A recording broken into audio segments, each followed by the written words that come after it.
সন্ধ্যা হলেই চায়ের আড্ডায় যোগ দেয় গরুর দল। মাটির চুলায় বানানো কড়া লাল চা খেতে প্রতিদিন দোকানে হাজির হয় চাখর গরু। চায়ের নেশা যে শুধুমাত্র মানুষেরই হয়, গরুর যে হয় আমরা কখনোই দেখিনি। লালটু শেখের দোকানে চায়ের আড্ডা দিতে শুধু মানুষ নয়, গরুও আসে। আমরা কখনো দেখিনি বা শুনিনি যে গরু এমন চা খায়। লালটুও চা প্রিয় গরুটিকে নিজের হাতে চা সরবরাহ করে আসছেন প্রায় 4 বছর ধরে। প্রতিদিন কড়া করে 1 কাপ লাল চা বানিয়ে অপেক্ষা করেন কখন গরুটি আসবে। চা না খেয়ে আর বাড়ির ভিতরে যাবে না, চাটা পান করবে, তাই ওই জায়গায় এসে ও দাঁড়িয়ে থাকবে। সারাদিন মাঠ থেকে পালের সব গরু বাড়ি ফিরলেও লাল গরুটি এসে হাজির হয় চায়ের দোকানে। যতক্ষণ গরুটিকে চা না দেয়া হয় ততক্ষণ ঠায় দাঁড়িয়ে থাকে সে।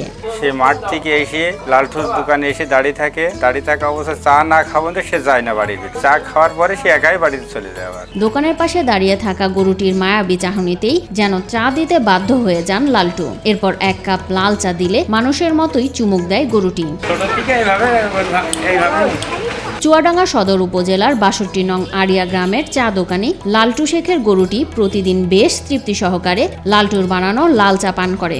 মা বাবার বাধ্য সন্তানের মতো চা খাওয়া শেষে সোজা বাড়ির দিকে রওনা দেয় গরুটি। বাড়ির প্রবেশ পথ দিয়ে ঢুকেই গাছের সাথে একটু শরীর চুলকে নিয়ে ঢুকে যায় নিজের গোয়ালে, যেন জানান দেয় মা আমি এসে গেছি। এরপর গোয়ালে ঢুকে রাতের খাবার খায় গরুটি। যখন দোকানদার সুন্দর করে চা বানিয়ে দেয়, পুরা চা খাওয়ার পরেই ওই গরুটাকে আর তাড়ানো হয় না, একা একাই গরুটা আবার বাড়ির দিকে এরকম রওনা করে।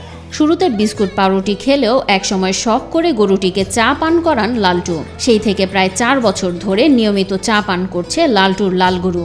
গরুটা যখন 2 থেকে 3 মাস বয়স, তখন থেকে আমি খুব আদর টাদর করতাম, ভালোবাসতাম।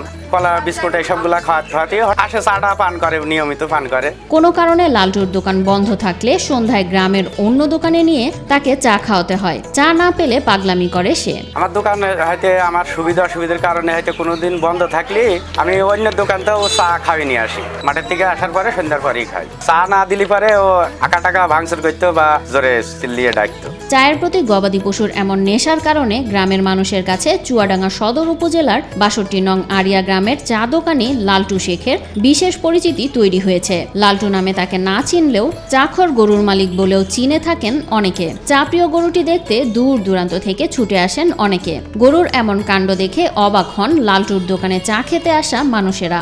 ওনার 4টে গরুর ভিতরে একটা গরু লাল চা খায়, যেটা আমরা জানি যে মানুষের চা খায়, এটা আশ্চর্যজনক ঘটনা। গরুতে চা খায় সেটা আমি দেখার জন্য 62 আড়িয়া গ্রামে ওই লালটু ভাইয়ের চায়ের দোকানে এসেছি। লালটু ভাইয়ের এই গরুটা নিয়মিত চা খায়, এটা একটা আশ্চর্য ঘটনা।